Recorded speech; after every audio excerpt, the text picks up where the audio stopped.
look at week 1 FlyQuest and look at week 7 FlyQuest, and then look at week 1 Cloud9 and look at week 7 Cloud9. Out of all the players in NRG, if you had to keep 2 and kick the rest, which 2 players would you kick? Noxwar?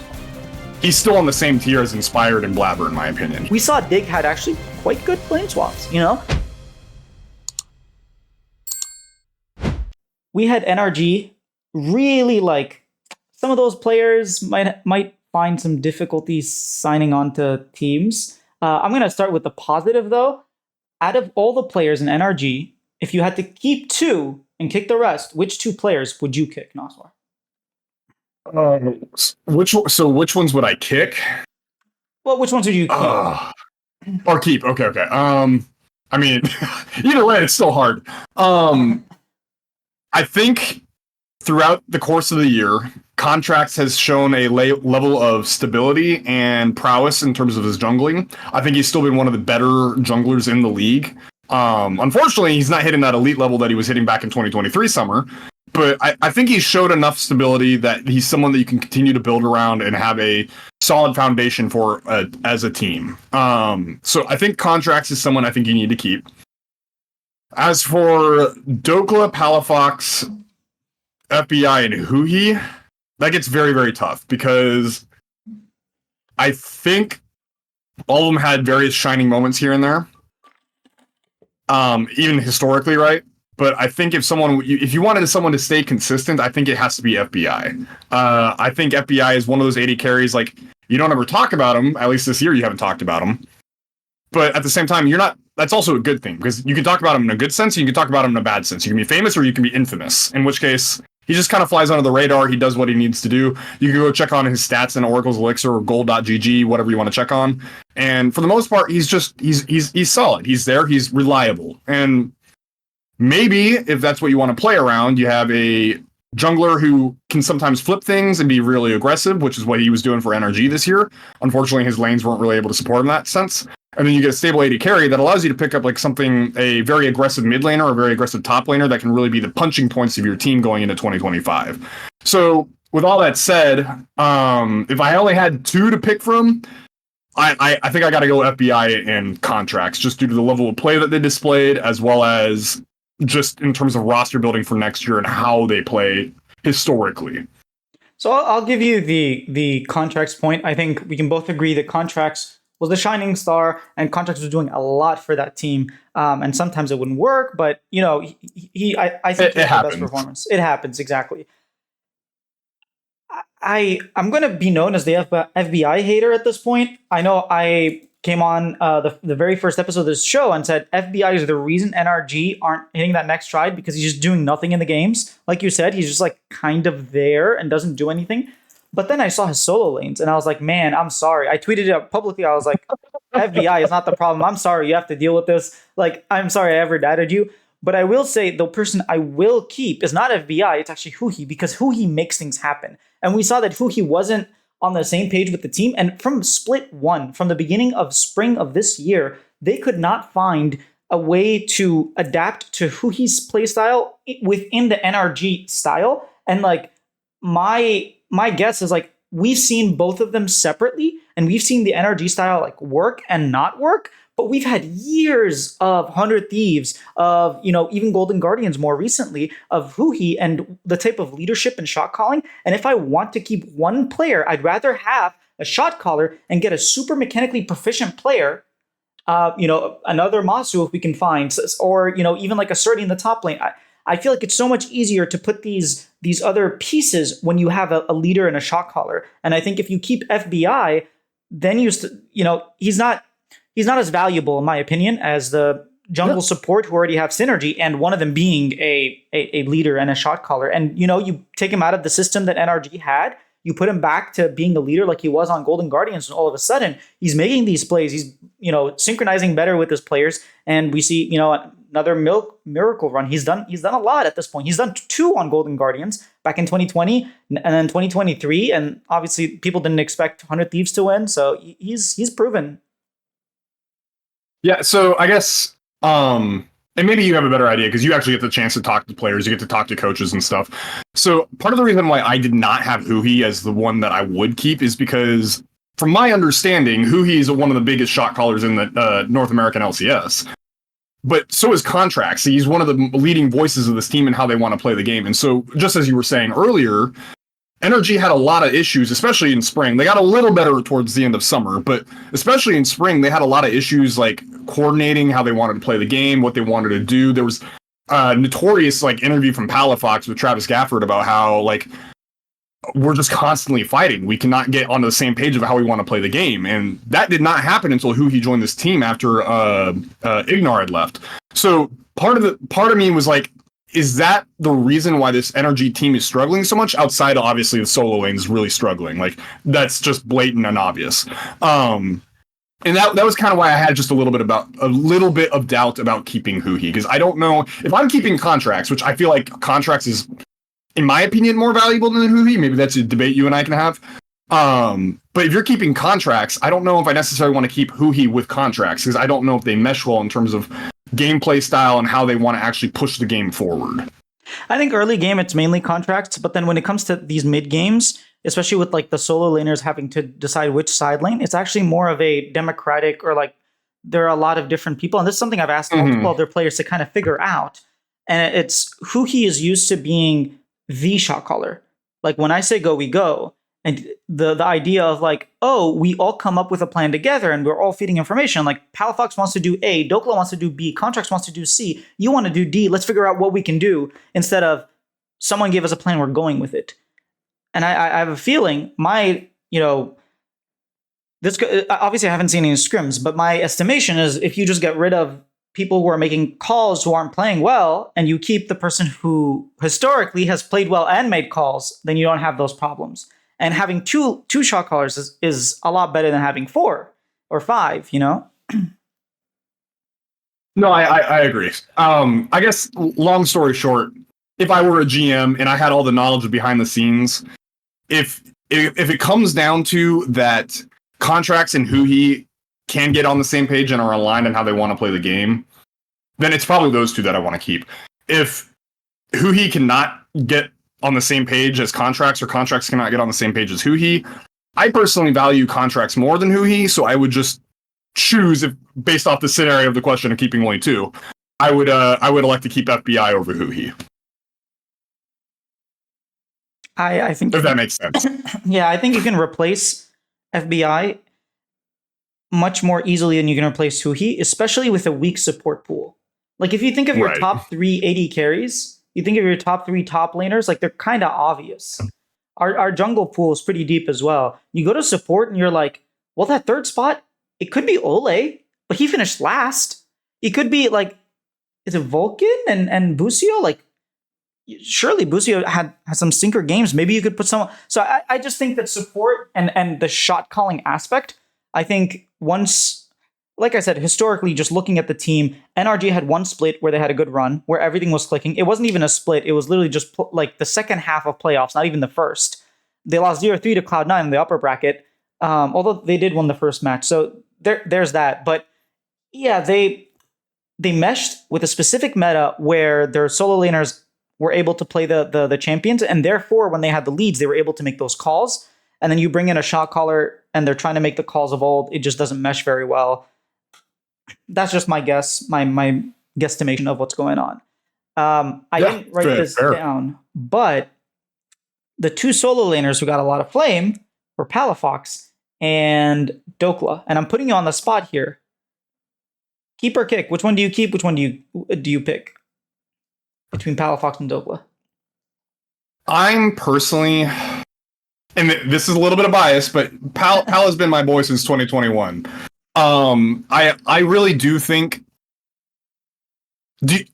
So before I get off on this little tangent, do you know if NRG has like a sports psychologist or anything? From what I understand, not anymore, but I could be wrong. Okay, get my boy a sports psychologist. Get him out of his own damn head. He's just got to get this tilt like taken care of. He needs to become level again. Whatever you got to do. I really do think if you have this man in an actual decent mental state and in a team that can help support him and get him going, I really do think he could be one of the best mid laners again, like he was back in 2023. So for me, like I thought Dhokla had some great moments back in 2023 as well, but I there was something special and magical I thought that palafox was able to display last year, and he hasn't been able to recapture it. And I think if you get him in a situation or in a mindset where he's able to do those things again, he will absolutely be one of the best mids in the LCS once more. So I value palafox a little more than Dhokla. Maybe you can contest me on that, though. Maybe I'm missing something about Dhokla that I'm not thinking about. I think you're just a little bit biased towards palafox. I'm not denying it. I'm not denying it. the level of just like int that we've seen from him this entire year, like his highs were definitely higher than Dokla's, but his lows, his floor, my God, like, dude, honestly, I was yelling, I was screaming when he played that Azir game. Like, just shifting in, that was like what Faker did. And when Faker did that, he was like smashing his head onto the wall. Or not smashing, but he was like very frustrated. Bonking his head, yeah. And we've seen like palafox play so poorly for so long. We saw him in spring against Dove, of all people, who's not even starting in the LCS. He gets like almost solo killed, goes back, bases, TPs, literally stands still, gets like 75% of his HP done, and then he's like, oh, what do I do now? My lane's over. It's like, what are you doing on champions that he's supposed to carry on? Like, the level of like, when you see a player drop this much, you have to have like a discussion. It's very difficult to keep him. Dhokla, we've seen is up and down. Obviously, he had a play that's going to be called the Dhokla, where you flash ulti Zanya's like and completely lose the series and get your team kicked out of playoffs. Like, that was egregious. But overall, he's had like a lower level. He's had very bad Rumble games, but we've seen like more positives out of Dhokla and less negatives, despite both of them having negatives. It's just, you can't get around like the level of play that palafox has shown in the past year. If it was one split, if it was after a split, I'd say definitely take palafox. But the fact that we've seen this for 2 splits and it got worse. You know, like there was like one game where he looked a little bit better, a little bit more confident, and then it went. It's just, it's. Yeah. Either way, at the end of the day, neither are playing at a level that are deserving of LCS. I just, if I were a GM, I'm more willing to bet on the guy that if I give proper resources to get out of his own head, I'm taking the guy that has the higher ceiling. That's just me personally. I don't think Dhokla has a higher ceiling than palafox. Granted, the floor was way lower with palafox, but that's a risk that I'm willing to take. But you haven't seen any, like, you've seen it once, and then you've seen a year of abysmal play, you know? So, like I said, if it was one split where he was having a slump, I'd say sure. But the fact that this slump has just carried on and gotten worse and worse, like, careers of professional League of Legends players are so short. Like, sure, they're getting longer with people like CoreJJ and Impact and whatnot, but like overall, they're getting shorter. We've seen Mike Young. He came, he had one good split, he played another year, like he didn't even finish the year, moved on from him. There are all these players that people don't even remember their names because at the end of the day, like if you're not performing now, even if you have super high highs, like someone like Dardoch or someone like Eminus, if your personality or there's something about you that is holding you back, like you don't get more shots. And I struggle to justify paying a salary to someone, paying all this money for someone who just like threw away a lot of the year. So let me counter you with one other person that we're debating picking between, but Dhokla literally got demoted back down to NACL or Academy at the time frame, and then eventually years later made his comeback, had one of the best years ever, made it to Worlds, made it to quarterfinals. It's possible for it to happen, and I think it could happen to palafox as well. Yeah, I think he's good enough that send him to NACL. Again, and then I'm not arguing to keep him right now. I'm saying that if I had to pick between the two, I have a higher trust rate, or however you want to phrase it. I have a higher trust for palafox to bounce back and get back to that high level of ceiling than Dhokla does, who's not going to provide me that level of ceiling, where I can just import someone else. I can pick up Surdy. There's other top laners. I can pick up Zamudo here in a little bit, because he's been looking decent on Dragonsteel. There's options, I think. Mid lane's still a little bit sketchy, but yes, you could still import any mid laner that you wanted. But my point stands that I think I think Palafox could bounce back. I think he's got the right grind set mindset. He just has to get out of the wrong mindset of actual play level. Yeah, you're not going to convince me with that one, but No, fair. Either way, like I said, neither is deserving of playing in LCS next year. I don't think. I think either you'll get replaced by imports. You'll have. I hope to God Spirax gets in, or he'll have some import come in, or Zamuda will come in, Surdy will come in. Both of these guys, there's no reason for them at their current level of play to stay in the LCS. So it is what it is, and it's very unfortunate because, like I said, I've always been a Palafox fanboy. Ever since he joined FlyQuest, I think he was done dirty on that team, unfortunately, due to reasons outside of his control that he's talked about on Hotline League and so on and so forth. But I will always be a fan of his. yeah, I agree. I think that FlyQuest team, everyone was done dirty. That FlyQuest team was yeah, it was. We don't have to get into it, but it was. Yeah, now are the good years. Like the past couple years. Yes. Overall, I think they've been a lot better. Speaking of deserving, All Pro was announced, and the first team was all of Team Liquid except for Umti. Umti didn't even make it the second All Pro. He made it to third All Pro. Do you think that's deserved? Deserved is a strong word. I don't think he deserved third, but do I think it makes sense? Yes, because I also put him in third in my personal ballot. Not that I submit to Riot or anything, just whenever I make him, that he was my third All-Pro jungler. Is he, like, if we were to do, like, S, A, B, C, D tier rankings, he's still on the same tier as Inspired and Blabber, in my opinion. He is that caliber. Whether you think it's S rank, A rank, I mean, obviously our scales differ, but he's on the same tier as Inspired and Blabber, and I will always argue for that. So I think in the reality of the situation is the way Team Liquid plays and how good their laners are, it makes Umti's life extremely easy. He doesn't have a lot of adversity that he has to deal with in the games. He's not really having to pull things out of his butt to make sure that TL gets wins. It's because his teammates are good. He does a very great job of accelerating the team to win and making sure that they continue to find success. But compared to Inspired and Blabber, where you have JoJo slumping a little bit in the mid lane, you have like silly moments from Thanatos where he's out of sync, or for Inspired where the bot lane's kind of losing their 2v2s because they're not very good at them, to be honest, and you have Whippo inting sometimes. These junglers are having to do a little bit more work to make sure that their teams find victories. And so for that reason alone, I put a little bit more emphasis on Blabber and Inspired in terms of All-Pro compared to Umti. It's not really fair. It's taking into consideration of the whole team, but that's just how I think about it. Yeah, just because you have worse tools shouldn't mean you're not as sharp as all the other tools. So yes, all of the Team Liquid laners are better than their counterparts. Impact is top. Like I think all four of them were better.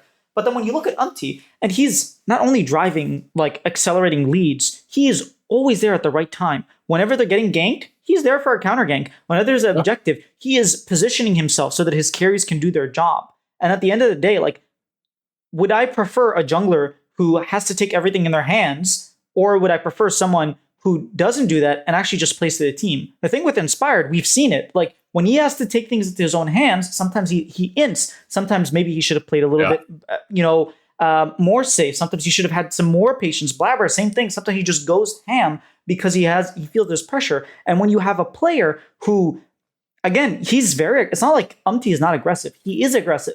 But he's able to taper that aggressiveness to take the right fights. You know, the level of baiting that he's showing. There was that against NRG when there was like they got like a 4-man Rel engage on like a 5-man Ezreal ult, and like it was just so perfectly played in Sejuani Ultimate. He's constantly thinking about positioning. The reason they have good macro isn't just because hey, it's just good players. He's part of that macro. He's always at the right place at the right time, and just because he's not all bronze and he has a lot of brains, I don't think means you're any less sharp as a tool. I actually think you should value that a little bit more, because aggressiveness isn't that difficult to come around. We've seen a lot of aggressive players. We've seen Kemvi come into the LCS and look like a potato, right? And that was Immortals, so I'll give that to Kemvi. But again, you see aggressive players come into the LCS, play aggressively, and not get leads, not win. We've seen Umti play Viego. He got a pentakill on Viego in like lower bracket finals, if I'm not mistaken, last split. So it's not like he doesn't have it. It's just he identifies what he needs to do, when he needs to do it, and he does it well. And I think just because that's not flashy, that's not carrying your teammates, doesn't make you any less more deserving of first all pro. Right, and like I said, all three of these junglers are on the same tier. I personally just value, because he pushes the leads forward, but I value, if you're any player, this could be mid, tops, bot, support, it doesn't matter. Any player who is going above and beyond to ensure wins for your team is going to have a little higher value than just being able to continue to push leads for your team. That does lead to victories. So in like Inspired and Blabber's case, I think if you put, let's actually, you know what? I am going to go with this analogy. I think if you put Umti or on either FlyQuest or Team Liquid, I don't think they have as a successful season. I think they do a lot more work for their respective teams because of how they play and their play styles. Like Inspired's playstyle and his idea of how he wants to jungle is what enables FlyQuest to find wins. I don't think it's quite the same because Umti is a little bit more balanced between farming and like wanting to gank lanes and push leads forward. And FlyQuest has their whole drive around the mindset of just be stable, let Inspired farm up, and then when we hit mid game, then we can actually push together as a team. And then Cloud9, on the other hand, Blabber, a little bit more gank heavy, a lot of presence in the mid lane. If I remember correctly, Jojo has the #1 jungle presence in the league. He has a lot of lane attention. And it's for that reason that Cloud9 still has ability to find success, because he allows Jojo, who's in my opinion not playing as well right now, to still get into the mid game and still have a lot of resources and a lot of farm and a lot of power to be able to push fights forward.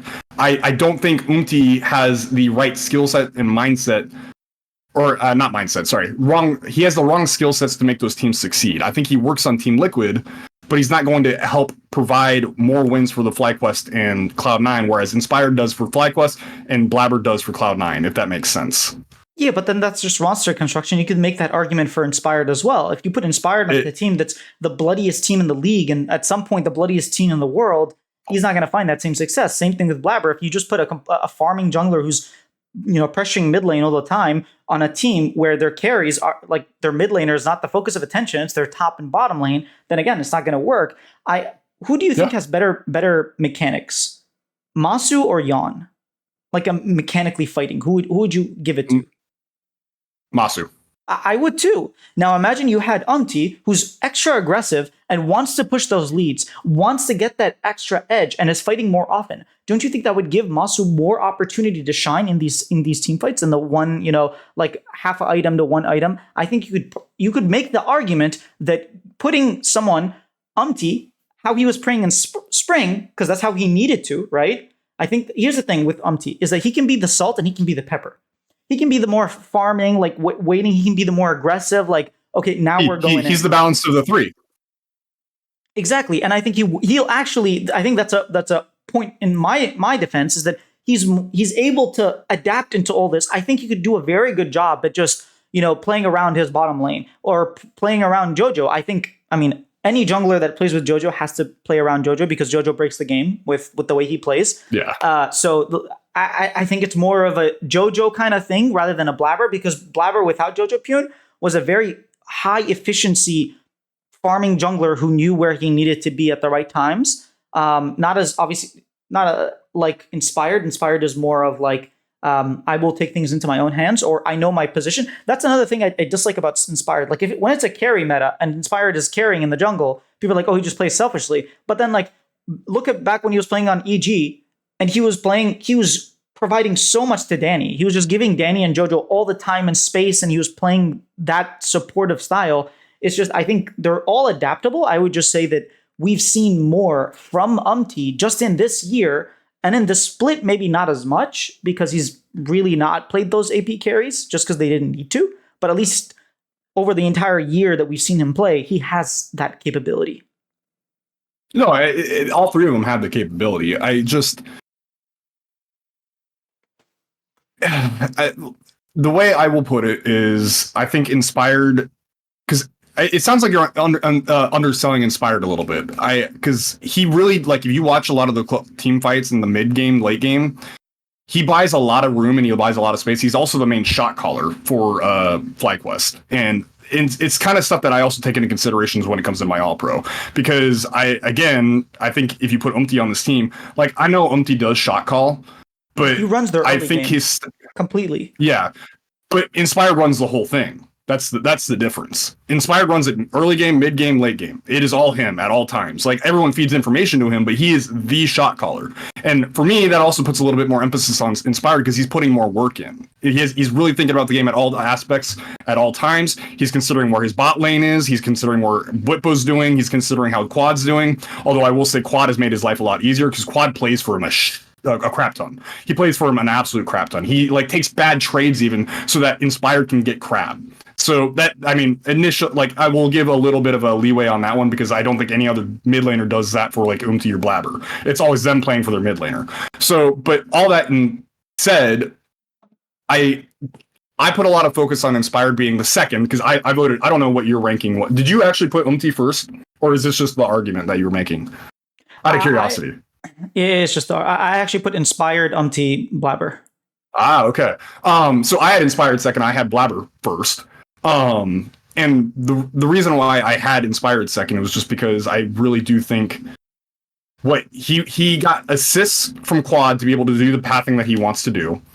But on top of that, he's still able to coordinate the team at all aspects of the game, early, mid, and late. He's calling team fights. He's telling people what to do in the team fights, as shown in like even the clip from last week where he's telling Busio like, "You need to go in. You need to go in." I think like he's literally microing people at times, even in the middle of team fights.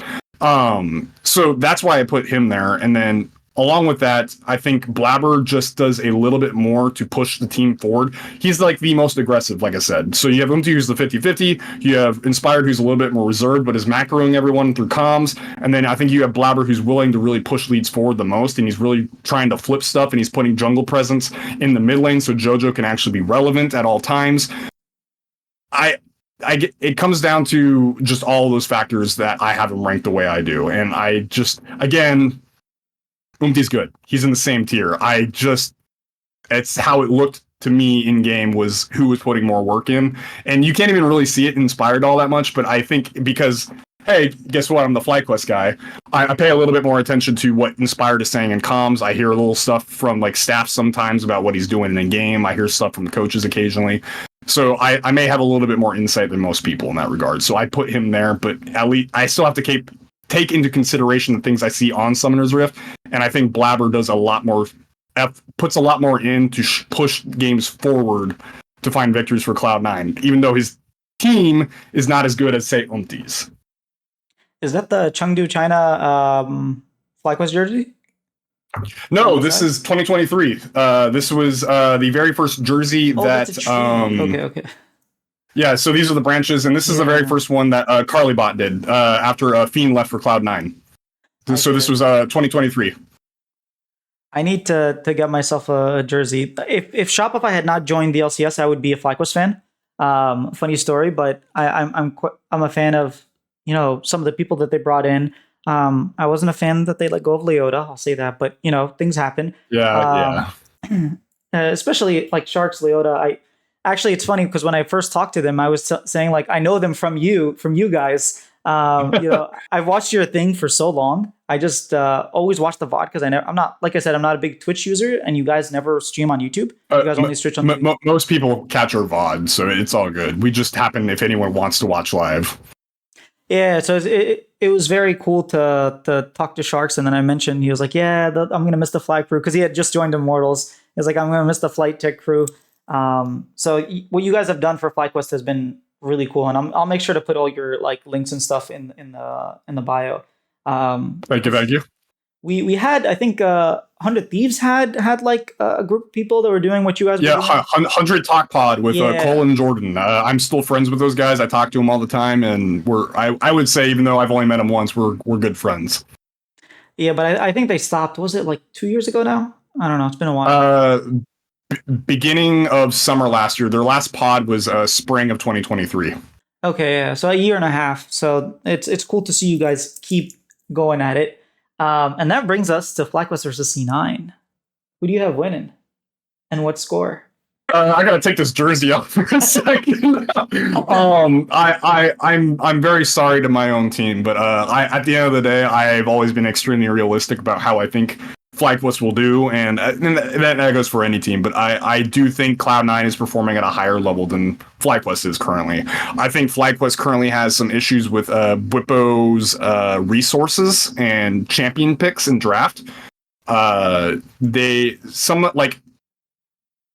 Just some of the choices I think Bwipo has been making lately has been stuff that can absolutely flip games in his favor and FlyQuest's favor. But as of this summer, I don't believe he's been flipping heads. He's been flipping mainly tails. The Volibear game, for instance, against NRG last week. There's been a couple other picks. The Nautilus, for instance, I think also against Cloud9 in week 7. Things of that sort, right? Where it's just he understands the game at such a high level, and he understands where he's messing up at, but he's not able to apply it like he was in spring. I thought in spring he was like understanding the errors that he was making, and then he would fix it the next game, and he would continue to push his lead. And I just haven't seen it this summer. I will also say, along with that, I'm a little worried about the fact that Busio and Masu have been flipping the lane or doing lane swaps so often. It gives them a free path to just get farm and gold and so on and so forth, and really kind of push the game to the mid game without having any like 2-on-2 fighting. And I think there's a reason for that, because a lot of the times that they get into the 2v2s, they've been losing the 2v2s. They often get killed or even 2v2 killed, or like both of them die. And that's been very frustrating to see, because like they're both great mechanically. So it's like, why do they keep losing lane? And so I'm worried as the playoffs go on and as Worlds hits, because I do expect them to still make Worlds. They're going to be forced into positions where they do have to do 2v2 lanes, or standard laning, I should say. And they're going to continue to get punished because they are not great laners. And so I really need to see Masu and Busio step up in terms of their laning phase, so that way when mid and late game comes around, they're not far behind. They have the punching power that they can put in, and they can actually win these team fights, because Masu is that guy. He's great. He's awesome. He can punch anyone that he needs to in the middle of a team fight and find victory for FlyQuest in that route. But he does have to have the resources for that, and which is why, again, they're doing lane swaps and so on and so forth, accelerating the game for that aspect and whatnot. But if they're not being given the opportunity to do that, I don't think they're going to find that level of success. When C9 were playing FlyQuest, I predicted C9 2-0, C9 1-2-0. And that made me very confident afterwards that FlyQuest is taking this win because of how it happened. I always talk about this. Okay. I always talk about this. When you have Jojo Pyun on your team, he breaks the game through his laning, right? If you don't pour in resources, I still remember this game when they lost to Immortals. Mask was... The matchup doesn't really matter, but Armeo was playing Ivern, and he just kept coming into the lane, shielding Mask. Mask goes in for a trade, loses 0 HP, and then Jojo can't do anything because he has a bush and a shield, the opponent, and he's like, he can't do anything. And he got solo killed by Quad. Yeah. I'm sorry. Like, he wasn't it. And when you take the strongest point, in my opinion, of this C9 roster is Jojo Pyun, it should be Jojo Pyun. It should be. I don't think it is right now, though. Yeah, when it isn't, I feel like, how does Cloud9 win? Like, just get more leads? Like, FlyQuest showed us that they can get leads against C9. We've seen it happen twice. Yeah, sure, they made some mistakes, but again, a best of 5, the intensity that comes with it, the more, like, the focus, the experience, all of that matters. And I just think that Inspired has shown up time and time again. Bwipo against Thanatos, I don't think Thanatos was able to... Like, Thanatos looked dizzy against FlyQuest. Because, believe it or not, I actually think FlyQuest have, if not better, like the same or better lane swaps than Team Liquid. Often, I look at their lane swaps and I'm like, man, they're always getting like better leads. Team Liquid have better laners. They are clean. They're clean with it. Yeah, sure. so I think you make their rookie top laner dizzy because he can't keep up. We've seen a lot of different type of lane swap. We saw a lane swap where the top laner and AD carry were the ones that were getting resources, and the support was the one that was level 1 for 4 minutes. We've seen today with Team Liquid, they had a different type of lane swap. Like, we're seeing all these different types of lane swaps, and I don't think you're going to bring in Thanatos. And if you already look dizzy back in week 6, you give him 2-3 weeks with more different types of lane swap, I don't think he's going to catch up. And so you already have, like, I'm not worried about Bwipo like I was when he was playing against, NRG, for example, with someone he's someone who's like consistently flips heads or tails. But I think once he's playing against someone who cannot push his lead, he's not playing against an impact. He's not playing against, in the past, or some Alfari, we had like really good top laners that could challenge him. He doesn't like crash and burn very often. Sure, he had the volley bear game. I understand. Like, I asked him about that, and he was like, "It was a miscommunication. I didn't want to go in, but like the call was to go in, so I went in, and then I realized, oh snap, I died, and then just game snowballed because they camped me, And like, yes, the Nautilus game, he kind of hints that again. I have more faith that they're going to fix their mistakes because I've seen FlyQuest improve. Like, look at week 1 FlyQuest, and look at week 7 FlyQuest, and then look at week 1 Cloud9, and look at week 7 Cloud9. And you can see that FlyQuest has a much steeper learning curve. Like, they're improving more than what I've seen Cloud9 do. And so that gives me more confidence in them that Quad is playing a lot better. Masu can go head to head. And again, if Busio is like inting these lanes like he did against, Shopify, or against, I think, Cloud9 a little bit, like, you can just make them dizzy. Like, what are they going to do, So, and this is why, so I put Cloud9 3-2. I think this is going to Silver Scrapes. I think this will be extremely close. I think the win conditions for FlyQuest are get your lane swaps off, allow Inspire to do the proper jungle pathing, don't let Blabber initiate any flips or in any way, shape, or form, especially into the top side. If you can do all of that, I think FlyQuest can find the win. But I think Cloud9 is smart enough to understand that those are the win conditions and are going to do their best to make sure that they put FlyQuest into positions where they don't get those options. They're going to have Blabber really forcing lanes. They're going to be constantly in Quad's lane, not letting Quad get solo kills on JoJo, which is still insane to me. Stuff of that sort, right? I think in general that if Cloud9, because it's not a matter of Cloud9 finding their win conditions, I really do think it's a matter of denying FlyQuest theirs. And I think Cloud9's good enough to deny FlyQuest enough times to win the best of 5. That's kind of what my prediction is. I think proper lane swaps, getting Masu and Busio into the mid to late game, so that way Masu has enough carry potential. I do think you have to let Inspired get proper farm and jungle pathing to get either objectives in the dragons or the grubs, because that's pretty much how Inspired always plays. He has to either by 15 minutes have 2 drakes, or he needs to at least have 4 out of the 6 grubs at all times. That's just how he always plays. He's going to trade. He's not going to fight you in the early game unless like there's some massive like map side advantage where you would just have you outnumber them for whatever reason. Like, he's not going to fight you otherwise. So he will always trade. He will always have some form of objective advantage in that sense. If Blabber's not allowing that because he's pushing lanes, or if he's really invading early because his lanes have good pressure, because JoJo's still a great laner. Go look at his stats. He's still best laner in the whole league outside of stupid mistakes that he's been making later on. All that allows Blabber to be extremely aggressive and can be very disruptive, which is why I think Cloud9 still has FlyQuest's number, because it's very counteractive to what Inspired wants to do in the game. Inspired wants to be able to farm, jungle path, set up the objectives, get just a wallet diff for the team in general, so that way when you hit mid to late game, teams can take any fights that they want, and any mistakes that do get made, it's pretty recoverable because they have a little bit of a wallet diff. I think Cloud9's great at making sure that teams aren't able to do that because of how aggressive Blabber plays in the other team's jungle or pushing lanes in certain aspects. And that is just not how FlyQuest wants to play. FlyQuest needs stability. They need consistency. Cloud9 thrives in the ability to create chaos and making sure that no one's really comfortable in how they're playing. And so I think Cloud9's a little bit better at creating chaos than FlyQuest is at creating stability, because Bwipo is not great at staying stable himself. And if the bot lane's in a 2v2, I don't think they're extremely stable either. The 2 games that we've seen FlyQuest play against Cloud9, the Cloud9 win con of let's have a wallet diff by 15 minutes were actually in FlyQuest's favor. So I feel like all FlyQuest needs to do is just keep playing your game, because Cloud9 don't have enough tools to break you. You broke yourself both games. So don't break yourself and you'll be fine. I think it's so much easier to fix your own mistakes and keep playing. I just think it's a stylistic difference. I think Cloud9 might have a better style to play against Team Liquid, just because Team Liquid are aggressive and Cloud9 are aggressive. And then you put hands diff versus hands diff, and you can get some really bloody games. You can see game 1, Cloud9 wins, going 2. Like, it was very close. Game 3 was like in 20 minutes, was like even gold, even kills. Like, I think these teams. Terrible draft.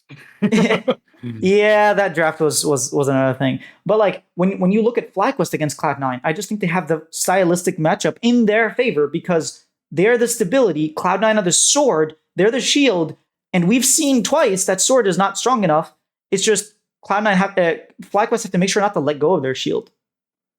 So I just think it's easier in FlyQuest. I don't have the faith. I just don't have the faith because I don't think they're stable enough.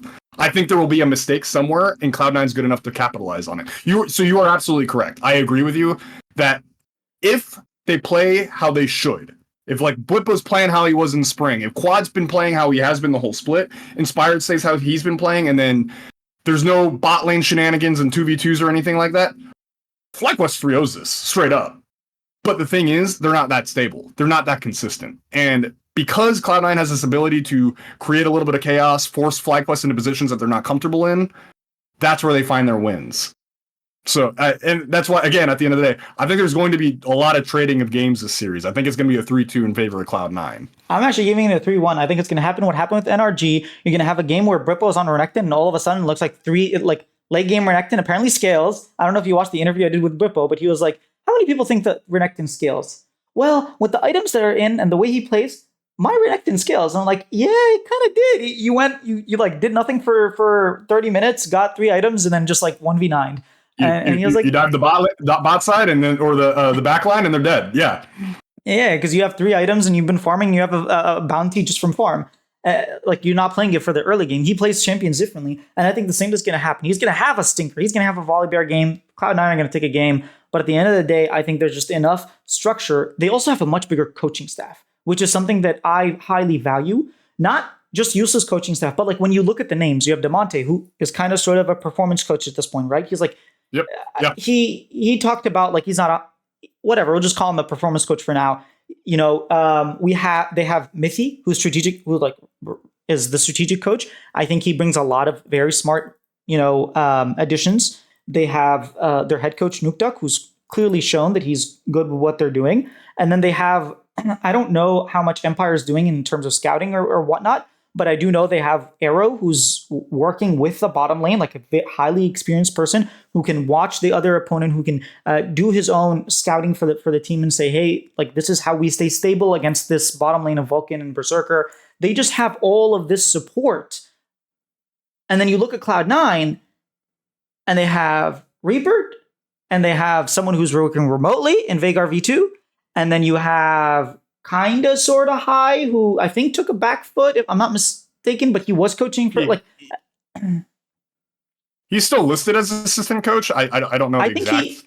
In the beginning he wasn't a coach, and then he started becoming a coach a little bit, and I think he moved back. Like I'm not entirely sure, but I'm sure of FlyQuest's coaching staff. I think FlyQuest just have more resources to put into a best of 5 than Cloud9 do, just by factor of like not having enough people to prep.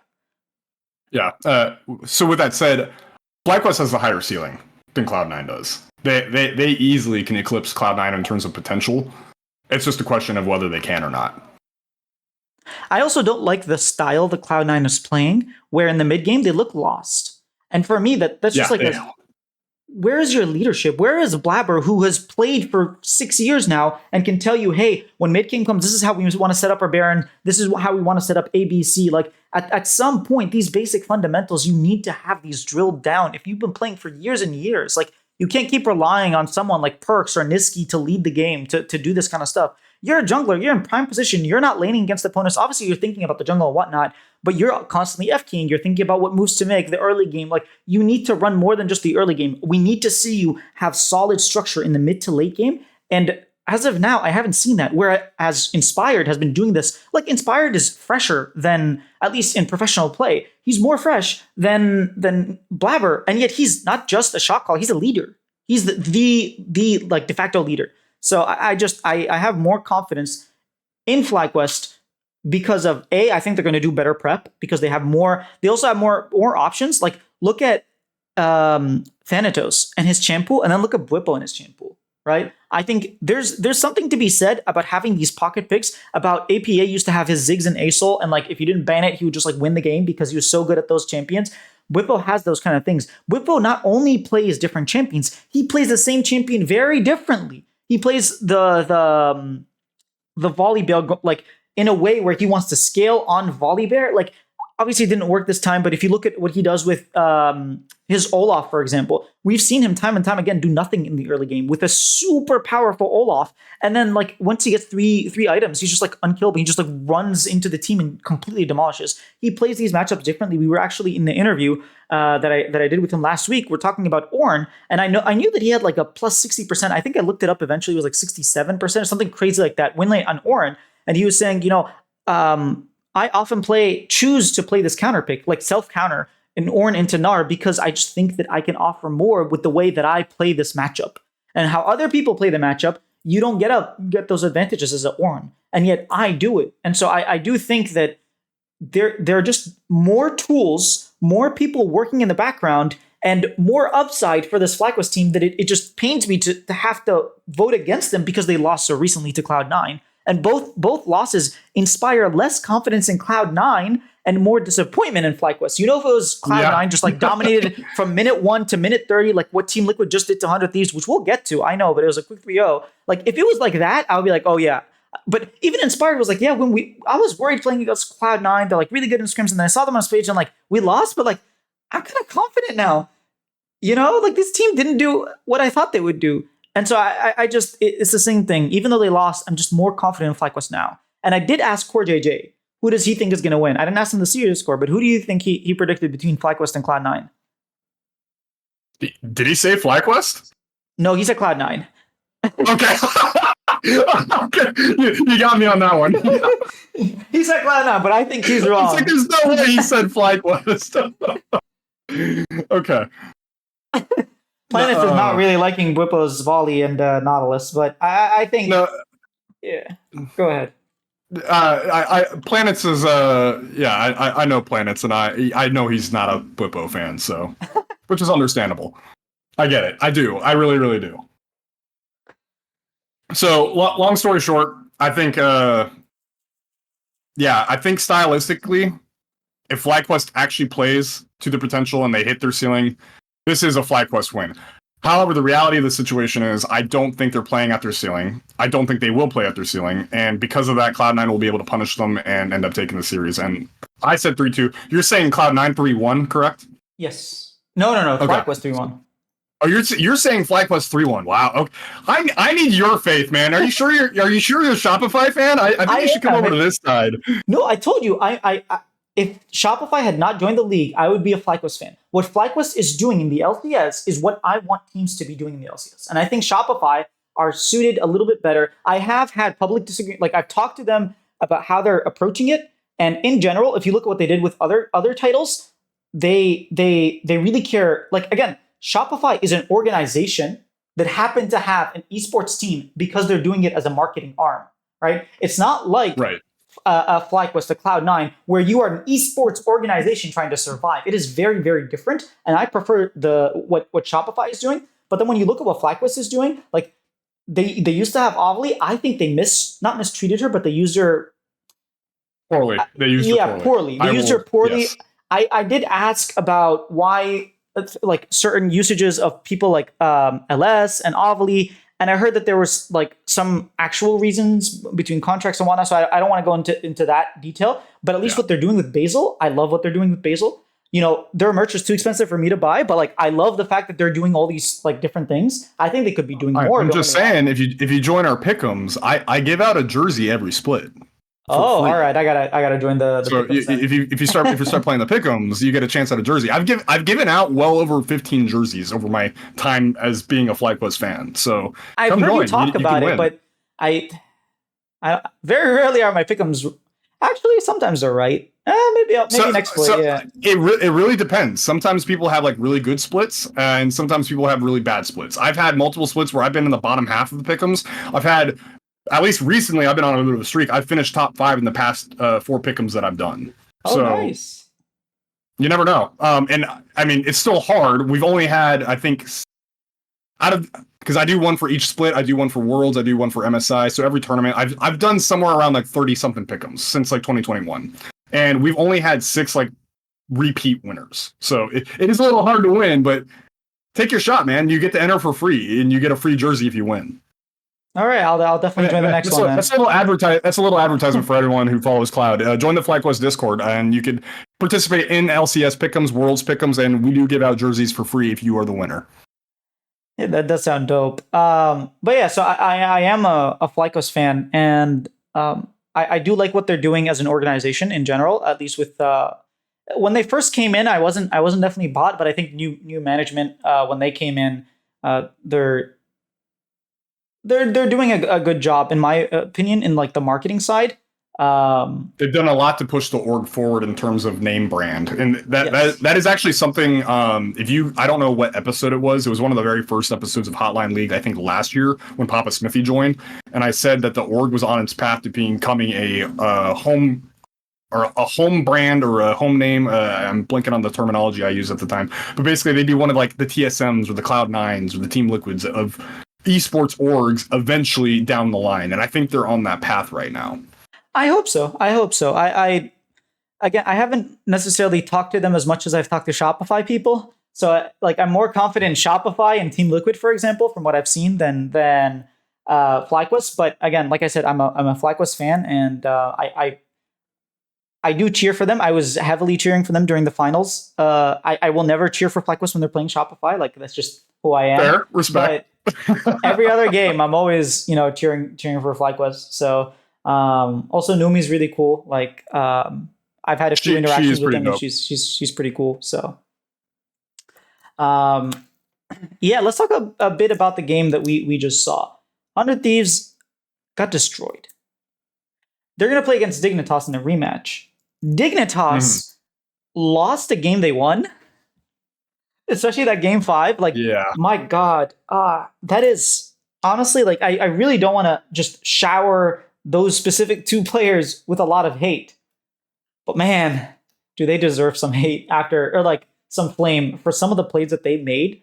Like that Kennen, the Bard ult. Like I'll just tell you from my perspective, and I have a clip that's going on TikTok of just me talking about like casting what happened. That scene or that fight, yeah. I could see the Bard ult, and I was like, oh my God, Kennen. All he has to do is like he doesn't even need to flash ult anymore because he can just go around and ult them. Like he doesn't even need to use his flash, and then he can save his flash. And he flashes. I'm like, why'd you flash? Just go around. Please don't ult. Like it's happening in my mind. And then he ult. I'm like, is this guy paid? Like, did someone pay him? And then like I didn't say that aloud, obviously, but it was so disastrous. And I talked to Licorice. The interview went out earlier today, and I was like, what did you feel when that moment happened? He just like went, oh man, when that happened, man, I was so relieved. Like I was just like, oh my God, we can actually win this game. Like I don't know what he was trying to do, but I didn't even have my screen on my champion like 100%. I got Bard ulted, and I was like, oh my God, we're gonna lose. And then he does that, and I'm like, okay, I guess we win. So yeah, even the people in the game were very confused, and that doesn't inspire confidence in Dignitas, considering they almost lost to a team that did all of that. Having said that, who do you have? 100 Thieves or Dignitas in the rematch?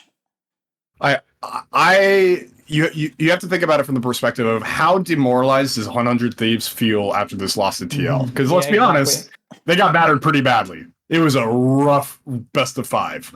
Quick 3-0 across the board. But then you also look at Dignitas, and their 3 wins were a little sketchy. They're not reliable, and there's no confidence there. And it seems like game 1 wasn't sketchy. Game 1 was like True.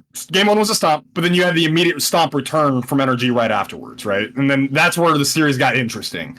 So, with that said, I got to take 100 Thieves. I think in general they're playing better. I do think that the overall vibes of that team feels a little better. They feel a little happier, a little just kind of more loose. I think Dig in general has some big name people who have high pressure on their shoulders and expectations that they have to fulfill. And I do not really see a reason for, after this whole split, right, of just nonstop crapping on Dig and how their scrims are going, how some of their wins have been on stage, and especially their losses on stage. I mean, they got 2-0'd by Shopify, which I'm sure you loved, but I mean, let's be honest, like the favorites going into that match were Dignitas. And so stuff like that, like for them, when they feel like they're the favorites and they're losing 2-0, and then they're constantly getting stomped in scrims all the time, and people behind the scenes are talking about how bad they are in scrims, I can't imagine the confidence being that high. And then you come off of this match versus NRG where you scrape through by a miracle because the other team messed up. You're not going into this match with confidence.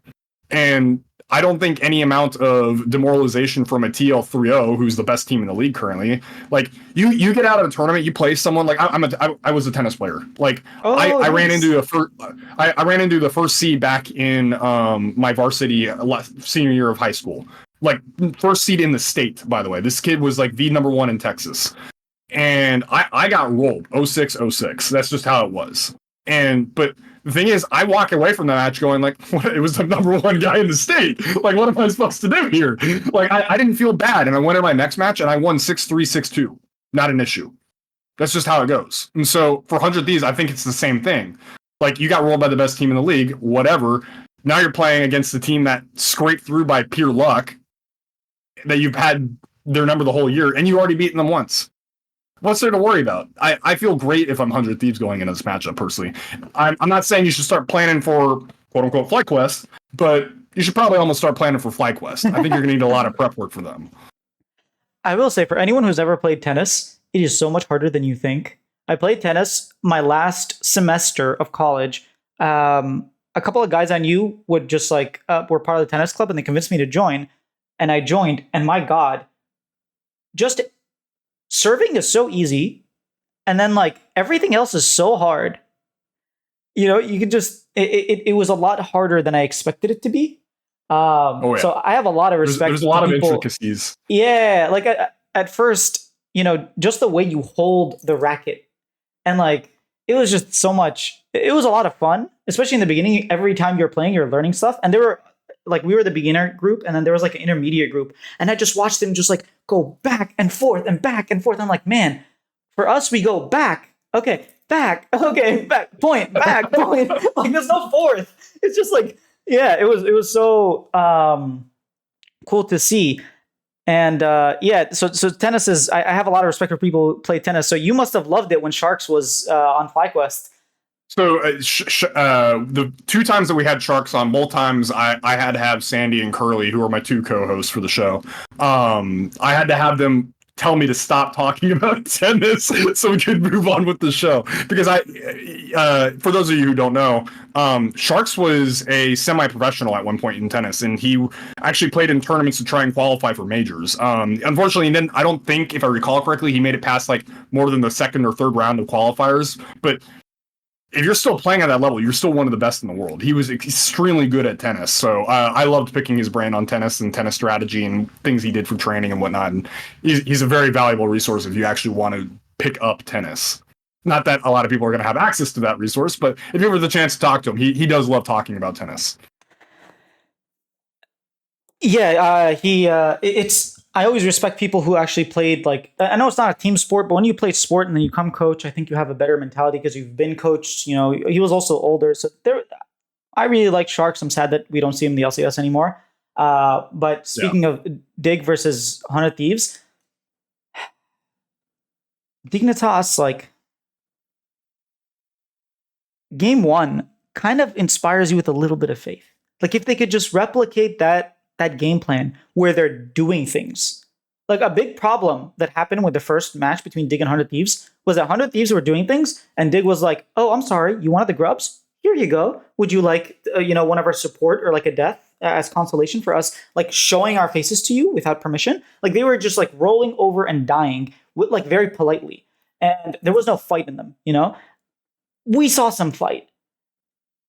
They're veterans, right? Who, at what Sven said, was like, we have to click at some point, right? Like, once we click, we'll play well, but like, we just haven't clicked yet. Like, it has to happen, right? And so there's so many reasons to make you believe. Like, Sniper got exposed, and again, Team Liquid are a very good team. But if I'm Dignitas and I'm watching what happened, I'm like, oh, wait a second. When their rookie top laner, who they generally like to, facilitate and give him his comfort picks and give him resources in draft, is like set behind, the game becomes very difficult. Because even when their mid laners ahead, even when their bot laners ahead, even when they're playing the scaling champion who hit his 225 stacks, the Smolder, who's like, mega OP, like, if their front line is just like falling and collapsing, as long as we ban the Vi, like you saw, they were banning, like Team Liquid, ban Vi, pick Sejuani, just like take that strategy. You've seen a strategy that works, take it, emulate it. You're going to do it so much worse. But the key thing is like your top laner, Licorice, needs to have a good game. Because what we saw happen to Licorice against, who are they playing where he lost like the Cassante matchup? He lost like Cassante versus Renekton on like both sides. Like he played a very bad series against. I'll be honest, I haven't watched every Dig series, so I'm not sure who it was. But I remember reading about it in one of the post match threads. It's like, how do you lose the mirror matchup on both sides of it? Yeah, so like, as long as he doesn't do that, which he didn't do it against NRG, but again, it is Dhokla, so just take the game plan. What I'm worried for with 100 Thieves is that there's a game plan of how to shut down this team. Don't forget the macro, forget everything. Just copy those bans. Make sure River is not playing. Make sure Ayla has to be the one to engage, right? Make sure River is not the one on the Vi, the Sejuani.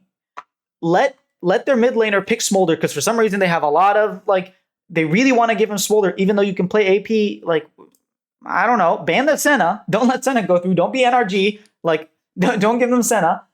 And just dive top. Lane swap on him. We saw Dig had actually quite good lane swaps, So like, just put that pressure on the rookie top laner and have faith in your veteran. And I think they have an opportunity to actually like win this. Having said all that, if I had to pick a team, I will always go against Dignitas. So I will say 100 Thieves, 3-0. 3-0. Sheesh. Okay. I don't think it'll be a 3-0. But I do still have faith in 100 Thieves to close it out, because for all the reasons that I stated earlier. I was probably leaning more towards a 3-1. The hands diff for the veterans, like at some point it has to show up. I don't think this team has a lick of macro or strategy in them, unfortunately. Like, I know Sven keeps saying it has to happen eventually. I don't think you have the coaching staff or the support staff to help you get to that point. Sorry, buddy. It's not happening. Talk to Bakery next time you're joining the team and tell them to get some better coaching staff. With that said, I think there's enough hands diff that at least one of the series, or at least early game, you absolutely can go do a proper rotation with the jungle and mid and go top side and absolutely just end Sniper's game. And you can roll off of that. But I think in general, like you were saying, I think as long as Ayla's doing proper engages and Quid is able to just either the Smolder or whatever it may be, he's just able to farm up and get ready. I'm not worried about 100 Thieves like closing out the series. I agree. I think 100 Thieves are clearly the fourth best team. I think Dig is like a level. Dig and NRG are a tier below 100 Thieves, or a tier below the top three. And I think the top three are sort of in the same tier. Where like they're like from left to right. Team Liquid, in my opinion, it's FlyQuest, but you could argue FlyQuest and Cloud9, and then you have like the B tier. Like if that's the A tier, the B tier is 100 Thieves, and then you have the C tier or D tier for Dig and NRG. The reason I'm picking against Dig like 3-0 is not because I think it'll be a 3-0, but because I have problems with Dig the organization, not the players. I love the players. Like every time I talk to them, every time I talk to them, like, man, Sven, I've been following you since you were OG Niels back in like 2015, making it to EULCS. I was like excited to see this origin because they had Expect. I didn't know anything about you. Like same thing with Licorice. I'm like, man, I still hate you for picking that Hecarim in 2018, like qualifiers and beating us. And like all these players, Spica, like I remember when they gave you your start and I was like, well, why are you bringing in Spica? Can we just have our, at that point, what's his name? Acadian had like a very good split and then a bad split, and then they brought Greg, and like I followed a lot of these players since the moment they entered the league, and I'm a fan of them. And I made fun of Jensen for years and years for getting Jensen in that Echo game 5 against TSM and losing the game there. So like these are players that I have emotional attachment to. Like I don't hate any of these players. I want to see them succeed, but the organization, like I don't like what they did. And so, that's why you'll find me like often telling NRG, like, I hope you beat Dignitas, or not because I hate the players, but again, because same reason why I I was very excited for Immortals when they like last split and this split. I'm like, I hope they lose every single game. I know they beat us, but we still finished on top of them. So I mean, that's hard. They had the head-to-head and still lost. So we take those. we take those. Yeah. Like I love Tactical. I've known about Tactical before he even entered like Academy. When he joined TSM Academy, like I knew the person. So Tactical used to play on a amateur team, and that person who owned the amateur team was like someone that I knew. And so like I had an emotional attachment to Tactical, and I always wanted to see him succeed. He joined TSM Academy. I was so happy for him. He went to Team Liquid and made it to World. Like he looked great. So all these players, like I want to see them succeed, but maybe not the organization. No, my big thing with Dig has always been that, and this is post franchising, right? And Yeah. because like they got relegated. Old Dig was nice, yeah. Yeah. But the thing about this organization currently is I feel like off-season hits and it's just like, okay, let's maybe try this. And they had that all North American roster. And it's like, sure, you're not winning every match, but like you have such a huge fandom behind you. And then they end up making roster swaps and the team ends up failing after like a decent spring split. Yeah, and they start picking up random people, and it feels to me like there's always just this desperateness to Dig that they just, oh, we have to get a win in, we have to finish well, we have to make it to Worlds this time, and so they make these swaps, and it's like, oh, this is our magic fix, and it's never the magic fix because it's their failure to consider the whole roster as a whole, or thinking the player is that good that they can just fix the team and its issues. Or in this case, this past split of just doing a full Bud Light quadra kill on most of your team and just picking up everyone that you can. That's like, I literally call this the reject team because everyone on this team has been rejected from their primary teams. You had Licorice, who was rejected from like Cloud9, and granted, unfairly kicked from Golden Guardians due to what happened to the Golden Guardians. You had Spica, who was rejected from FlyQuest. You had Jensen, who was rejected from FlyQuest. You had Sven, who was rejected from Cloud9. Like, and Shopify. It's the reject team. And Shopify. But I mean, it's a reject team. Like, at this point, it's like, yes, these players are good. They've made a name for themselves. There's a reason they made a name for themselves, but maybe there's also a reason that they're not playing on those teams. You ever think about that? Why are you picking up the scraps? Why are you picking up the sloppy seconds? Like, just stick with the first team that you had in spring. They were doing okay. I really love the concept of you developing XU because I think you can be a great jungler later on. Why are you dumping him after a split? Why are you leading him along this whole time? And Tomo, I love Tomo. Again, guess where he came from?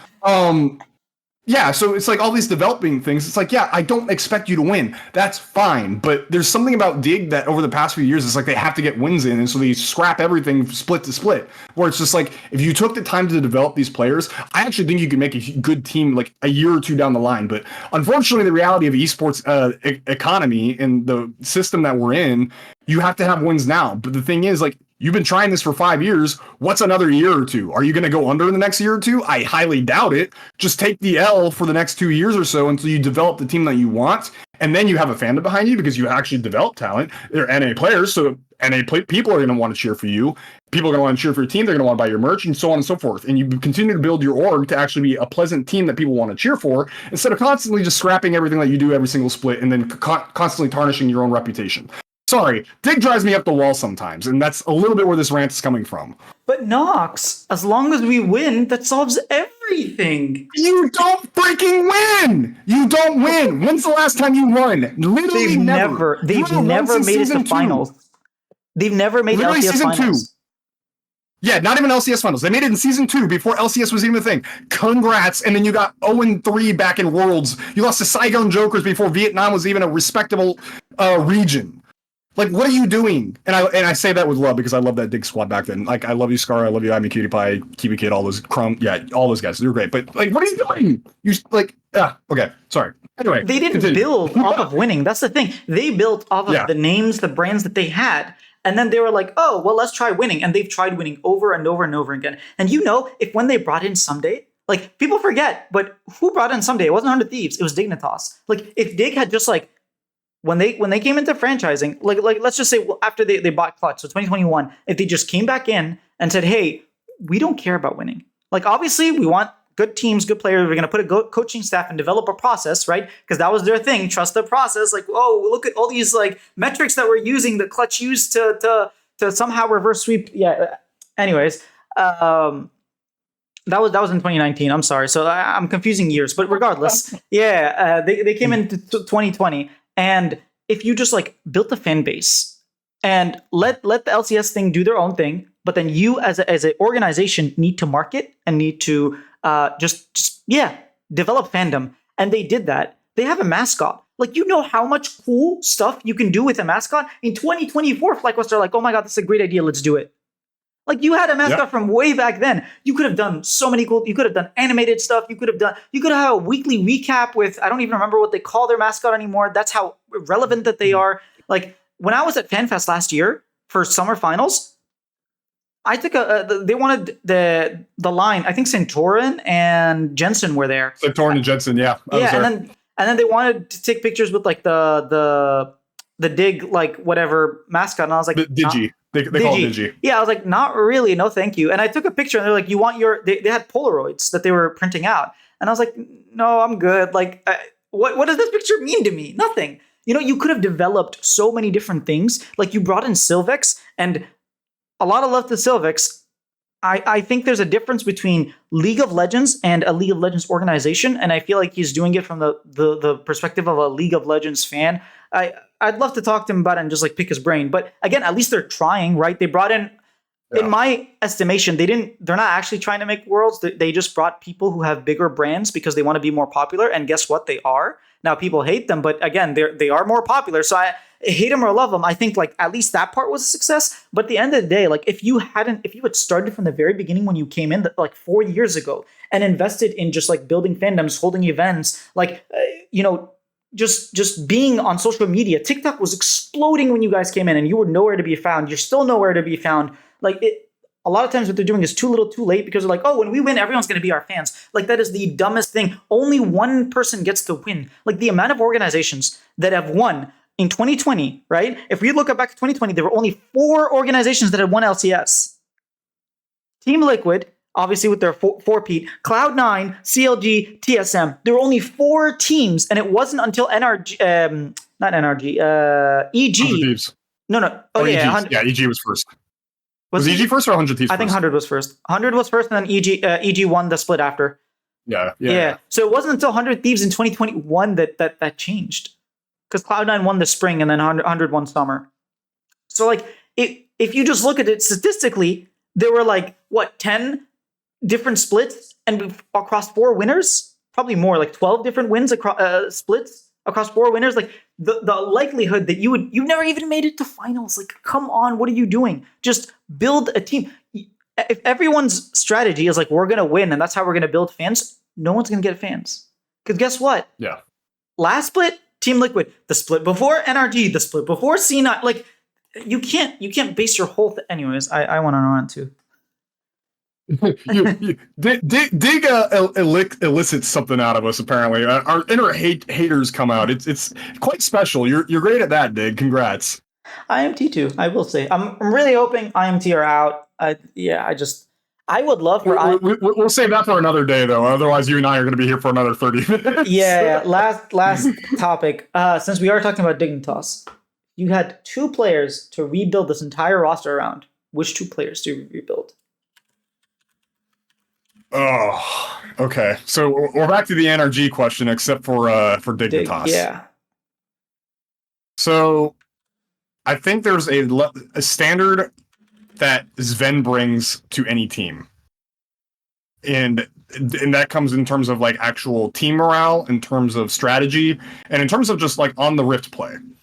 And so for that reason, I think Sven is like one that you really should like. In this going into this offseason, you should do a lot to try and convince Sven to like stay. Build the team around Sven. And I think Sven's going to provide a lot of opportunities to either whether it be connections from certain players, because he's just that well respected, as well as just being the rock that you need. Because I think even in like this split, Dig has shown signs of life a lot of the times via Sven. I think he's just what the team needs to be able to actually punch higher than what anyone else on the team has been able to show. So Sven is my first one. I like Isles. This is where it gets really hard. I like Isles. I thought he had a lot of potential that he was showing in spring. I personally had him third All Pro last spring. I thought he was a great support with Tomo. But I don't know if the level of synergy has been the same, or if it's just like the team itself is looking worse, so he looks worse. I'm not really sure. So I think the meta. I'm talking out loud, by the way. Yeah. Yeah, and meta a little bit too, for sure. And if you can't tell, I'm thinking out loud a little bit here. So there's Isles. I'll revisit him. You have Jensen. For those of you who do not know me, I have been a renowned Jensen hater. I have not ever really cared for Jensen. I've thought he's been kind of washed ever since even 2018 when he made semifinals at Worlds. I don't think he was ever able to replicate this level of success that he's shown since then. And I think because he has a high floor. I will always admit he has a high floor.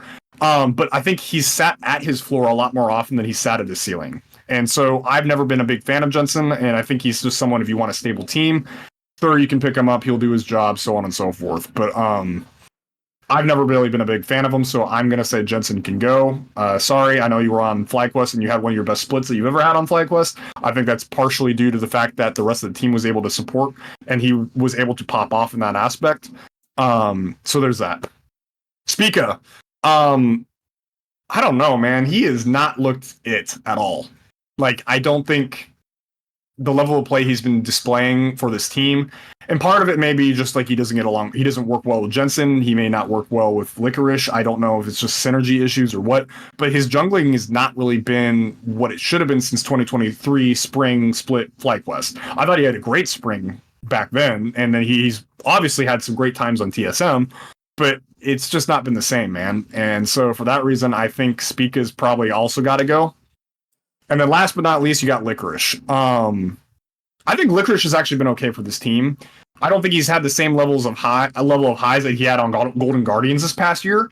But if he can get back to that point, I don't think he's looked awful, but I don't think he's like been great either. And in terms of top lane, I think you could always, like, when you're actually building a roster, I think there's usually top laners that you could import from somewhere, or I mean, Surdy's on the market. If you really want to take a development split, Dig.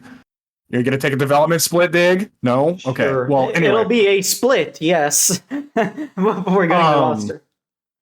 Yeah, so I think it would be okay to keep Licorice. So, I think I got my answer. I think for sure you keep Sven, and I think you keep Licorice. I think Isles is something you can really consider, because I know Sven and him get along pretty well, because they used to be on Cloud9 together. But at higher priority, I think I would take Licorice over Isles, because I think there are other supports that you can maybe pick up somewhere on the lot you could import. Someone that Sven actually wants to play with, you can get a European support that he thinks he can work well with or something. But I think in terms of top laner options, because Dig is so unreliable and they want these big name brands, I think Licorice is the one that you want to keep. So Sven and Licorice are probably my two answers, with like an honorable mention to Isles, because I think he actually is okay. I just don't know how well the synergy's been. So I'll put it this way. It depends on what you're trying to do. So if you're keeping Sven, and Sven is like the best performing member of this team, Sven is not like an in-game leader. He's an out-of-game leader. Like we from what I've heard behind the scenes is that in like the scrim room, he's very loud with his opinions. He knows how to push the game forward. He knows what he wants. But in the game, he doesn't talk that way, right? Because he has to focus on all these micro little details. It's very hard to shot call from the AD carry role, unless you're Ruler or apparently Tomo, because apparently Tomo does the same thing. And part of the reason the 100 Thieves were good. So anyways, yeah, it's... If you're keeping Sven, I would keep Isles with him. The reason is not because I dislike Licorice, but I think if you want Licorice, I'd rather have sort of the what do you call it? The outline, the master plan of what EG did, or what FlyQuest did as well, where you have a very stable top laner, you have a leader jungler, and then you have your mid and AD carry be rookies who are mechanically adept and still need to learn the game, and then you have a stable support. But if I'm going with someone who's already a stable AD carry, who's not this mechanically, like, who's not a Masu, who's not a Danny, who's not a Berserker, like, if I'm not doing that, then I don't necessarily want a stable top. Maybe I would rather have a Surdy. I would rather have like the more young, aggressive, like people who are showing that they have the mechanics, but maybe not necessarily the macro. and then have my bottom lane and my mid laner be the stable factors and them being the ones to reel them in. And so it really depends on where you want to play. Do you want to play for your solo lanes or do you want to play for mid AD carry? And I think if you have Sven, you need to play away from him. You need to give the resources to your top laner and to your mid laner. And so you can't keep Licorice because, again, Licorice is a weak side top laner. He's not a carry. Right? He doesn't play, like, sure, he plays the Rumble and he plays the Jax, but at the end of the day, he's not a bin, right? He gets the Cassante matchup and he loses it. And then he gets the Rakton side of the matchup and he loses it. Like, that's not who you want to put all your eggs in the basket. I'd rather put that into someone's like Surdy, right? And then I'd rather get like a jungler who's also aggressive and more of a stable mid laner, or a leader jungler if I could. And then have like, my rookies mid top if I'm keeping Sven. If I'm not keeping Sven, then I'd probably keep Licorice and Isles. But since I did say I'm keeping Sven, I'm keeping Isles with him. Hey, I think the agreement we have here for sure is Spica and Jensen are not the options. You cannot keep Spica. He's not a leader. Like, you can't be playing for as long as you can't be the MVP of the league and not lead in the mid to like. It's just, that's one of the things I'm very harsh with. If you are a leader, then you get to sit. Like, you are so valuable. Look at how valuable Inspired is. Look at how great Umti looks, right? But if you're not a leader, I'm sorry. Like, you've had the years. You don't have the mechanics anymore, right? There are people who like look more mechanically adept, like a Shaden. Like, you can bring in different junglers, and I just, if you're not a leader and you're not like crazy mechanics, you're not like a bow, then what's the point? Yep. I think, I'm pretty much on the exact same page as you on that one. And then Jensen had a phenomenal split on FlyQuest and then just like a horrendous split on Dig. So I don't know if it's meta, but like we saw him on Ori and he wasn't like, I guess he hasn't played it for a while. I don't know. I think Jensen has earned with his last split at least a year. Just like I thought on 2023, Palafox earned himself a year. The year's over. I don't think he earned himself any more time. I think Jensen earned himself one more split. Would I give it to him personally on Dig? No. I wouldn't not on Dig. Not on Dig. But I wouldn't be surprised if he's still in the LCS. Actually, now that I'm looking at the teams, I'd be surprised if he was still in the LCS. We'll see. I think it's time for Spires to get a team. Because you start getting wonky about it because it's like, okay, well, 2 teams are leaving, but then you have an LLA team coming in, you have an NACL team coming in. Like, are those teams going to want to keep like the regional players from LLA, or is the NACL team going to be bold and say, well, we're going to keep some of our NACL players? The answer is probably not, but you never know. They have to. Is that confirmed? Almost. They haven't like specifically said exactly what it is because I think they haven't actually like finalized the terms. But from my understanding, the idea is to keep 3 out of 5 of the players. Wow. So the spot interesting. So it can be flipped. Because theoretically, let's just say the most popular option is DSG, right? Disguised Toast, his or team. Sentinels. You give Sentinels a team? I guess that's true. And then it gets interesting because they can just pick up whoever they want at that point because they're not a team that's from the NACL. I will say that would be a pretty feels bad moment for all the NACL teams, though. That'd be kind of like a big middle finger to them because it's like, okay, we've been trying to prove ourselves in terms of branding and so on and so forth, and you pick a team that's not even in your league. Riot has given them the middle finger, has given LCS teams the middle finger over and over and over again. So true. I'm not denying that. I just that would be pretty disrespectful is all I will say. You're not wrong. We've done it historically, but I hope they don't. But yeah, whether it be for the sake of my example, though, let's say Disguised. If I'm Toast, there's no way in hell that I want to bring 3 out of 5 of my players from his current roster into the LCS. They will Tenacity. Get rolled. You're keeping Young. You're not keeping Tenacity? I'm not keeping Tenacity, man. I don't think he's brand power. Forget player. Like, he has so much brand behind him. I guess if you want brand, sure, but like if you actually want to be competitive because remember, you're a guest slot. If you don't finish above like 6, you're immediately going back down to NACL. You have got to upgrade your firepower. You're always leaving and you're always going back. I thought it was a promo. No, it's promo relegation. You will always fight the number one team from NACL. You will have a best of 5. Oh, you will That's what always I have a remember best of reading. 5. Oh, I thought You will always have a best of 5. I thought you will always get promoted, and the bottom team. It's not Valorant. Oh no, It's its own I don't separate know. thing. I thought that's how it worked. Maybe Yeah, I'm because wrong. Valorant, you get the year and Yeah. you're immediately back down. That's my This is a understanding. system where you play a best of 5 at the end of the year, regardless of where you finish, by the way. So if the guest team makes Worlds, they're still playing a best of 5 for relegation at the end of the year, which is why I absolutely hate this system. No, because I remember ranting about this because I hate this system because it's so dumb. Because any team that gets promoted is automatically probably going to dump most of their NACL players and pick up imports and other LCS players, which means that whenever they do play this best of 5, they can. That's how it reads in the. I'm pretty sure. I will look it up. Like I'll try and pull it up right now. So Mark Z was on the dive after the announcement. And he said, like, we want to protect those players. We don't, exactly the case that you just said, we don't want it to happen where this team gets promoted into the LCS and gets rid of the players that got the win in NACL. And from my understanding, he brought up the hypothetical that you said, like, if this team goes to Worlds, we already know that they're going back to NACL. He didn't mention a best of 5. So I'm not entirely sure. Like, I was 100% confident that there was no best of 5 until you mentioned it. Now I'm doubting myself, but... I'm trying to find this article because I remember reading it and I had a whole rant with Curly and Sandy about the fact that because theoretically, like I'm sure Riot wants to put protections in for the players, but I don't think they're going to because again, it's Riot and I don't trust them to actually handle this properly.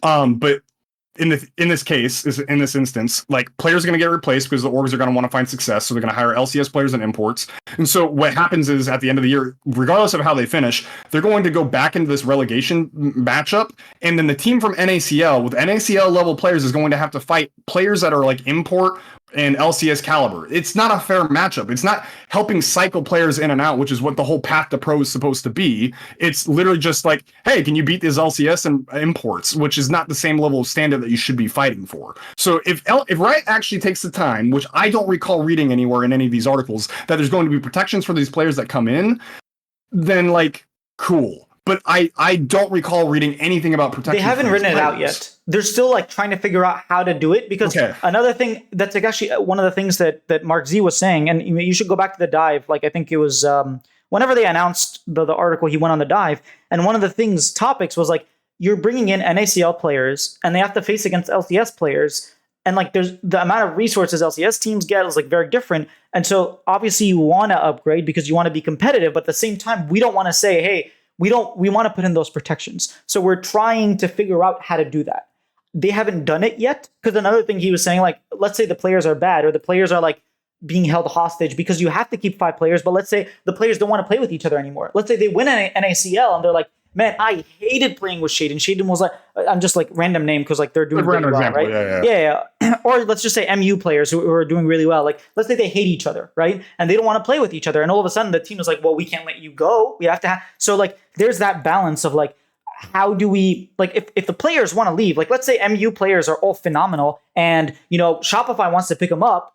And then MU is like, well, we can't, even though we want to sell our players, we want them to go, like 3 of them, we were contractually obligated to keep 2. And now all of a sudden you're like screwing over one player. So there were a lot of these different scenarios that he was bringing up where it's like, it might not be so intuitive to be like, you know, the teams are the players are the ones that own the spot, not the or like, yeah. So I from my understanding was that they haven't written anything down in stone. They're still trying to figure out different scenarios and what they're going to write. But that was the episode that he went on the dive and he talked about it. I would hope that having people like Mark Z work on this, I don't know how much, like, again, Mark Z is a commissioner of the people, not the teams, in my opinion, because he's focused more on the marketing and whatnot. Right. So yeah, I think Carlos is probably more of a commissioner than he is his boss.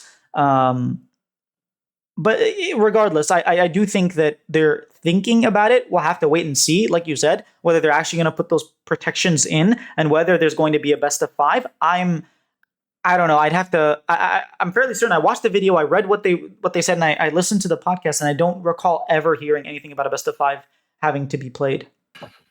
Granted, I don't think it was ever strictly listed as best of 5, but it was implied in the writing of the article that there was supposed to be some form of match between the top performing NACL team and the guest slot team, because that was what was supposed to help indicate like whether you were, because if it was basically meant like a reason to actually stay in the league and say, hey, yeah, I've earned my spot, even though I didn't perform well or whatever it may be. But like, you had the opportunity to fight for your spot every single time. I don't think they gave them it. I think that's part of the reason they were like, we're gonna have a new team every year.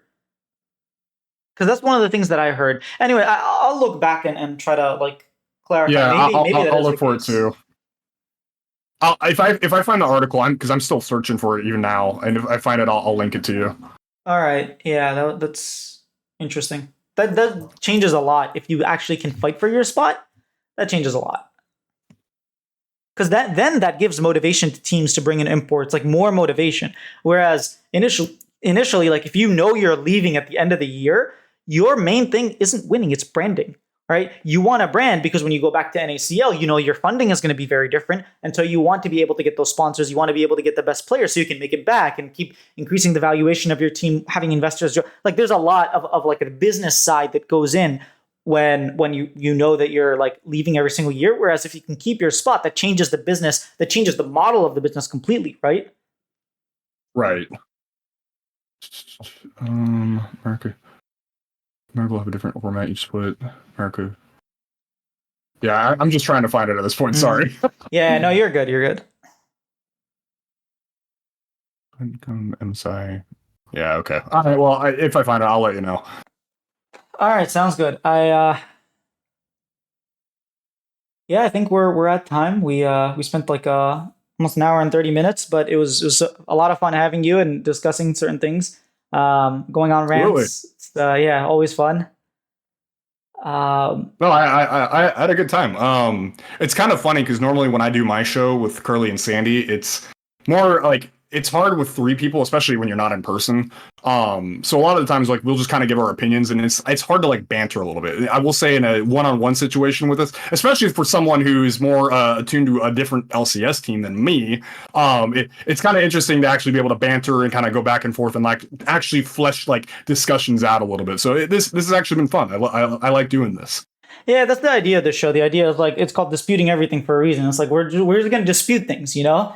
And I think we don't have much of that. Most of the times it's like you're going one team, you talk like the most we have is like on a podcast, you know, I Will Dominate might say, hey, I think Cloud9 is going to win. And then Monty will say like, I think FlyQuest are going to win. And it's not like a back and forth. Sometimes it is, but very rarely is it like a debate, you know? And I think the idea of this, like I pick specific things. I actually picked the FlyQuest versus C9 and I expected you to say FlyQuest. And I saw you come in with their jersey, and I was like, all right, I got my arguments ready for C9. You know, even though I don't believe in it, but like I got my arguments ready for C9. Surprise, you actually got to argue for him this time. Yeah, I was looking forward to it.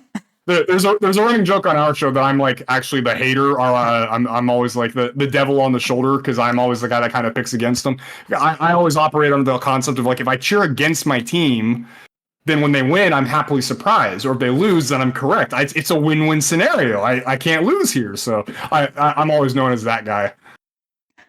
Yeah, but it was a lot of fun. I'll definitely make sure to link all your stuff in the description of this VOD. It should go up tomorrow. Yeah, any shout outs you have, any things you got going on that you want to shout out? Shout out to my 2 hosts, Sandy and Curly QQ. They're my 2 hosts, my co-hosts rather, for my show.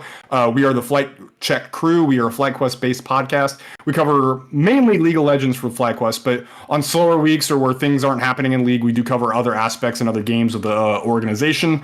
Go jump in the FlyQuest Discord if you're interested at all in FlyQuest Pick'ems. It is Pick'ems for the entirety of the LCS, and I also do Worlds. I do give out jerseys. I do give out prizes. So if you win, we will for free ship you jerseys and other merch. Outside of that, shout out to you, Cloud. You've been killing it content wise. It's always fun to watch your interviews. You always have a lot of good insight, and I hope you keep working on it. All right. Thank you so much. I appreciate your time as well for doing this. Hey, thanks for listening, guys. Appreciate it. All right. Bye. All right.